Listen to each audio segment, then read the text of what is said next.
Nice to see you guys. I was just out on a walk with my dog this Sunday afternoon. It's a beautiful, gorgeous day. The sky is blue, the sun is bright, but the wind is a little cool and it kind of hit me by surprise. And just like the wind surprised me and I had to run back and get my windbreaker, it kind of reminded me how sometimes thoughts come up into my head and I realize and I admit to myself, I guess I'm feeling lonely today. And do you know what? Whenever I say those words to myself, I get extremely sad and it makes me want to cry because for a long time I did not admit that I felt lonely. And as a widow, I mean, of course you're going to be lonely. Having been married for 20 plus years, your soulmate and all that, your friend and everything else, if you can relate to me, then you know exactly what I'm saying.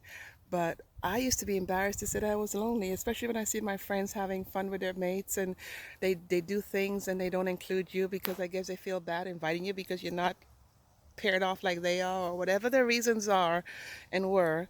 The pandemic has made that a billionfold worse. So a lot of people are dealing with loneliness for various reasons. So yeah, so when I admitted that today, I was like, you know what, maybe I'll make a video about this so I could finally see to myself that I'm admitting that I'm lonely and I'm not boohooing right now, but it's because I'm hoping that someone will benefit from this. If you're suffering from loneliness and you feel embarrassed about it, don't. Just reach out and see who is willing to give you a listening ear. And remember that you're not alone. Um, there are things that you can do to combat loneliness on a daily basis, but especially when it hits you suddenly like it did me today. I just go out and I get out in the fresh air. I get the sun on my face, and I sometimes I put on loud music in my ears, or I just walk until I start feeling better. Because you know what, when we get our physical body moving, chemically it changes changes our chemical balance, and we start feeling better. And so you can't underestimate a good walk. But also the fact that, you know, when you're moving and you're seeing different things and you start think as your mind start clearing up, you think of other things that you could be sad about, and the fact that you're still here, and you could, I don't know, I mean, there are things I do. I write, again, I walk, I write, I listen to music, I listen to something encouraging spiritual wise, and or I think of who I can call, who might need, who might also be lonely, who can use me to listen to them at that time. So I had to remember. Now look at me, I'm wearing my husband's hat. This is one of the hats I didn't get rid of. But I, yeah, you know, it's not something that we can fix right now. So we just got to hold on to that hope that we have. And but in the meantime, just try to stay positive, change that mindset, and just cope until another day comes along. But don't be embarrassed about being lonely. And no, sorry, I had to change locations for a minute, so sorry for the interruption. But I was talking about being positive so we can keep our mind right.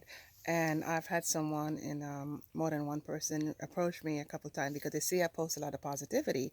And they were like, "You annoy me with all this positivity. How can you be positive all the time?" And I'm like, no one is always positive. Trust me, if you see someone working on positivity and being positive and joyful, it's a conscious decision that they make on a daily basis. I know for me, the first thing I do when I wake up is I choose to be grateful, and that feeds my positivity, that feeds my joy. And so choose joy on a daily basis, and that's one of my coping mechanisms. Also, you know, the fact that, you know, you can call someone, but you know, that whole calling someone thing, um, people don't even want to talk on the phone anymore. So they rather text you. Even grown old adults want to be texting instead of picking up the phone and call. But, you know, and that just perpetuate the whole loneliness cycle because you can't hear a voice on the other side. But again, the pandemic has made that worse. We got Zoom, but sometimes you just want to pick up the phone and call a friend and see how they're doing. And that's one of my coping. You know, you may be helping someone, but you're also helping yourself. So anyway, I hope that this was of value to you. Feel free to check the link down below, even if you're not on Facebook.